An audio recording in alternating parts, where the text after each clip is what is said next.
बल्लारपूरच्या हडस्ती गावामध्ये अंदाजे 12 करोड रुपये खर्चून पूल आणि गावातील रस्त्याचे काम करण्यात येत आहे.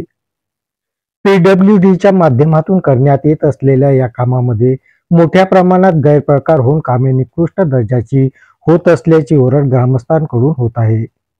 गावातील मुख्य रस्त्याचे काम अत्यंत निकृष्ट दर्जाचे करण्यात आले असून रस्त्याची रुंदी केवळ एकच गाडी जाण्याएवढी ठेवल्याचा आरोप ग्रामस्थांकडून करण्यात येत आहे.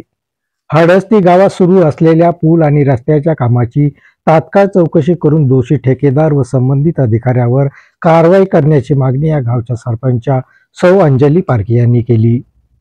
चौकशी करण्यात हयगय केल्यास सुरू असलेले काम थांबवून तीव्र आंदोलन करण्याचा इशारा स्वराज्य शेतकरी संघटनेच्या वतीने प्रशासनाला देण्यात आला.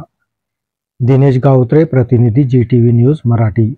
काम सुरू आहे पुलिया आणि रोडचं काम सुरू असताना ते आम्हाला त्यांना वारंवार सांगून सुद्धा ते ऐकत नव्हते आणि ते अरुंद रोड केला आहे आणि नालीची सुद्धा त्यांनी व्यवस्था करून दिली नाही. लोकांना पाणी भरायला सुद्धा त्रास होत आहे आणि बैलबंड्या सुद्धा त्यांच्या खाली जाण्यासाठी त्रास होत आहे. तरी अजून त्यांनी व्यवस्था करून दिली नाही. तरी आमच्या गावकऱ्याच्या वतीनं आणि ग्रामपंचायतीच्या वतीनं आज मी हे काम बंद करत आहे. इथं बल्लारपूर तालुक्यामध्ये हडस्ती या गावामध्ये 12 करोड रोडचं काम चालू आहे. पण या ठिकाणी वारंवार सरपंच मॅडमनी आणि गावकऱ्यांनी सांगितलं की हा रस्ता अरुंद तुम्ही करत आहे आणि या ठिकाणी 2 बंड्यासुद्धा किंवा 2 गाड्यासुद्धा ऑटोसुद्धा या ठिकाणी एकत्र जाऊ शकत नाही.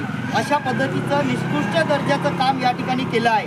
या गावकऱ्यांच्या विनंतीला मान देऊन स्वराज्य शेतकरी संघटनेच्या माध्यमातून आणि सरपंच मॅडमच्या माध्यमातून आम्ही या ठिकाणी आलो आणि या ठिकाणी खरोखर जेव्हा बघितलं तर हे काम खूप निकृष्ट दर्जाचं काम होत आहे आणि गावकऱ्याला याचा त्रास होत आहे.